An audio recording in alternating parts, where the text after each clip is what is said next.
دنیا میں سب سے زیادہ کامیاب وہ لوگ ہوتے ہیں جو معاملات کو وقت پر سر انجام دیتے ہیں، جو وقت کو نہیں پہچانتے، وقت کی رفتار کو نہیں پہچانتے، وقت کے تقاضوں کو نہیں پہچانتے، وقت کی آواز کو نہیں سمجھتے، پیچھے رہ جاتے۔ ایک وہ وقت ہوتا ہے کہ ماں اپنے بچے کو چند گھڑیوں کے لیے بھی اپنے سے جدا نہیں کرتی، وہ ایک منٹ کے لیے بھی اسے گھر سے باہر نہیں نکلنے دیتی، وہ شور مچاتی ہے بچہ کدھر گیا، ابھی تو وہ چل بھی نہیں سکتا۔ پھر وہی ماں ہوتی ہے جو اس بچے کو تیار کر کے، کپڑے چینج کرا کے، ٹفن تیار کر کے، بیگ تیار کر کے اسے 6 گھنٹے کے لیے اپنے سے جدا کرتی۔ اب اگر وہ بچہ یہ کہے کہ اماں یہ تو کیا کر رہی ہے، تو ایک لمحے کے لیے مجھے اپنے آپ سے جدا نہیں کرتی تھی، تو وہ ماں اسے کہے گی کہ وہ جو جدا نہیں کرتی تھی وہ بھی میرا پیار تھا، اور یہ جو جدا کر رہی ہوں یہ بھی میرا پیار ہے۔ اس کو سمجھیں آپ، کیونکہ اب اگر میں تجھے یہاں سے جدا نہیں کروں گی اور اسکول یا مدرسے میں یا تعلیمی ادارے میں نہیں بھیجوں گی، تیرا مستقبل خراب ہوگا۔ لہذا یہ ماں اگر کہے کہ مجھے بڑی محبت ہے، میں اسے پڑھنے نہیں بھیجوں گی، تو وہ وقت کو ضائع کر کے اس کا نقصان کرے گی۔ پھر ایک ٹائم ایسا آتا ہے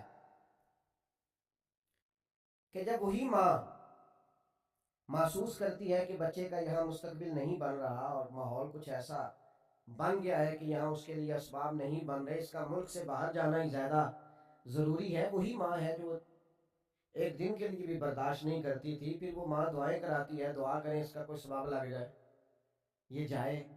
پھر وہ اسے کئی سالوں کے لیے اپنے سے جدا، وہ بھی وقت ہے، یہ بھی وقت ہے، آنے والا بھی وقت ہے۔ ہر کام اپنے وقت پر اچھا لگتا ہے اور وقت پر اسے کرنا چاہیے۔ جو لوگ وقت کی رفتار کو نہیں سمجھتے اور پیچھے رہ جاتے ہیں، ٹال مٹول کرتے ہیں، کل پرسوں ترسوں، ابھی نہیں، ٹھہر کے، پیچھے رہ جاتے ہیں۔ آپ چیزوں کو سمجھیں، جو جس چیز کا وقت ہے اسے اس وقت پر کر گزریں، ورنہ چیزیں آپ کے ہاتھ سے گزر جائیں گی۔ آپ محسوس کریں گے کہ بہت سارے معاملات میرے ہاتھ میں نہیں رہے۔ وقت ہی ہوتا ہے، جوانی ایک وقت ہے، اس سے کام لینا چاہیے، اس کو بہت سخت مصروف رکھنا چاہیے۔ جو لوگ جوانی لیٹ کے گزار دیتے ہیں ان کا مستقبل بھی لیٹ جاتا ہے۔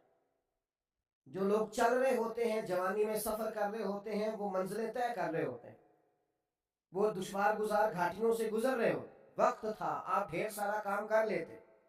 پھر ایک ٹائم آئے گا جب آپ کو پینشن پہ گزارا کرنا ہے، ریٹائرمنٹ کی زندگی گزارنی ہے، پر ریٹائرمنٹ اسے ملے گی جو سروس کرے گا۔ جو سروس ہی نہ کرے، وہ ریٹائرمنٹ مانگے تو اس کا کوئی معنی نہیں ہے۔ عزیز دوست، وقت کی رفتار کو آپ سمجھیں۔ بہت سارے لوگ ایسے ہوتے ہیں جو وقت شناس نہیں ہوتے۔ بندے کو ابن الوقت نہیں ہونا چاہیے، لیکن اسے وقت شناس تو ہونا چاہیے نا۔ اقبال کہتے ہیں کہ جملہ لکھ دیا کسی شوخ نے محراب مسجد پر، کہتے ہیں وقت تھا جہاد کا، وقت تھا میدان میں نکل کے دین کا کام کرنے کا، اور ایک صوفی صاحب نفل پڑھ رہے تھے اندر۔ وقت تھا میدان کا اور یہ تھا مسجد میں، تو اقبال کہنے لگے یہ جملہ لکھ دیا کسی شوخ نے محراب مسجد پر، کہ یہ نادا گر پڑے سجدے میں جب وقت قیام آیا۔ ٹائم کھڑے ہونے کا تھا، تو سجدے میں ہے۔ جب ٹائم سجدے کا ہو تو سجدہ ہی ٹھیک ہے، لیکن جب وقت قیام کا ہو پھر قیام کریں گے۔